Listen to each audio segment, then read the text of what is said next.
ইসলাম বিদ্বেষী কোনো নাস্তিকের পঙ্গুত্ব বা বড় কোনো বিপদে কি মুসলমানের আনন্দ উল্লাস করা উচিত? ভাইরা আমার, কোনো ব্যক্তি ইসলাম এবং মুসলমানদের বিরুদ্ধে শত্রুতাতে করতে ন্যাক্কারজনক পর্যায়ে পৌঁছায় গেছে।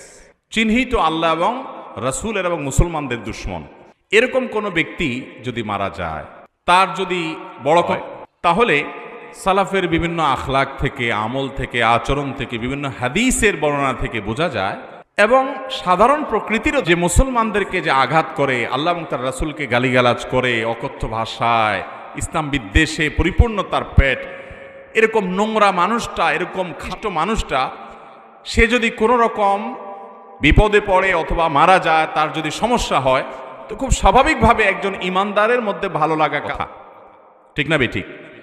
এবং সালাফ এরকম কোনো ন্যাক্কারজনক কাজ করে যে সারা জীবনে অভ্যস্ত, তাদের কারোর মৃত্যুতে, তাদের জিহাদের ময়দানে যখন নবী সাল্লাল্লাহু আলাইহি ওয়াসাল্লাম জিহাদ করেছেন, কাফেরদের মৃত্যুতে, তাদের বিপদে তারা শেষ হয়েছে, তাদেরকে পরাস্ত করতে পেরেছেন, আনন্দিত হয়েছেন না, হন নাই?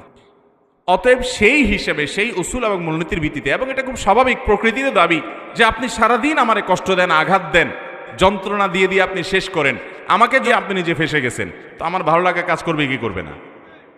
এখানে খুব বেশি উদার হওয়ার সুযোগ নাই, এটাই বাস্তবতা। কিন্তু মনে রাখতে হবে, এই উল্লাস প্রকাশ করতে গিয়ে যেন ওই লোক হেদায়েতের পথে আসার ন্যূনতম কোনো পথ খোলা থাকার সম্ভাবনা থাকলে সেটা যেন বন্ধ হয়ে না যায়। যেতে পারছি, আমাদের দেশে আজকাল দেখা যায় যে ফেসবুকে শুধুমাত্র এরকম চিহ্নিত ইসলাম বিদ্বেষী বলে কোনো কথা নয়, যে কোনো একজন মানুষ, হয়তো তিনি খারাপ পথের মানুষ, এই লোকটার কোনো একটা অসুবিধা হয়েছে, আমরা সেখানে আপনার এমনভাবে উল্লাস শুরু করি যেটা রীতিমতো দৃষ্টিকটু।